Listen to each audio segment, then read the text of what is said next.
Министерството за економија го чека извештајот од пазарниот инспекторат за проверка на цените на прехранбените производи.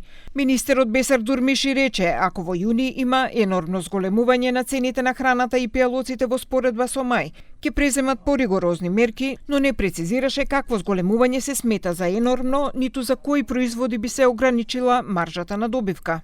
Ако имаме енормно зголемување, ќе одиме со поригорозни мерки. Или ќе одиме со помал процент на ограничување, или ќе ги опатиме скоро сите производи.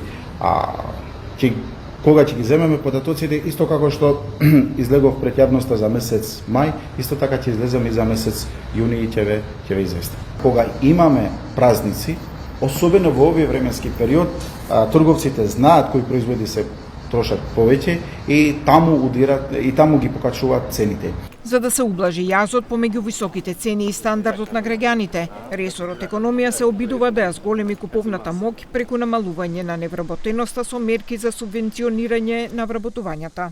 Мерката за субвенционирање на вработување која трае до утре овозможува малите микро и средни компании да отворат нови работни места. Досега има 1133 апликации од фирми за 1400 нови вработувања.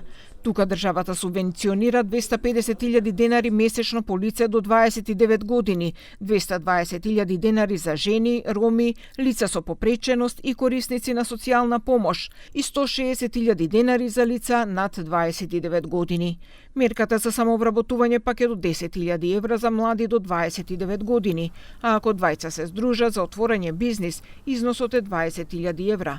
Дурмиши рече дека досега има 7.000 апликации. Тука имаме апликации 6.026 души кои аплицирале и сега е во селекција, да.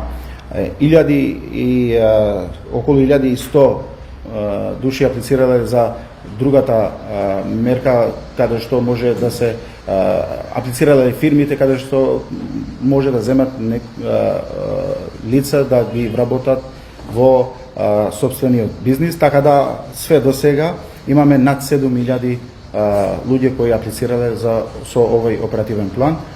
Имаме уште мерки кои се во тек, имаме уште мерки кои ќе ги објавиме како што беше ова денешната со практиканство, така да. Со мерката за практична работа државата има за цел 1352 невработени до 29 години со најмалку средно образование да добијат практично работно искуство, од кои 40 лица ќе имаат виртуелна пракса од далечина. Од Министерството за економија информира дека ќе обезбедат месечна надомест од околу 200 евра со платено осигурување и персонален данок во период од 3 месеци.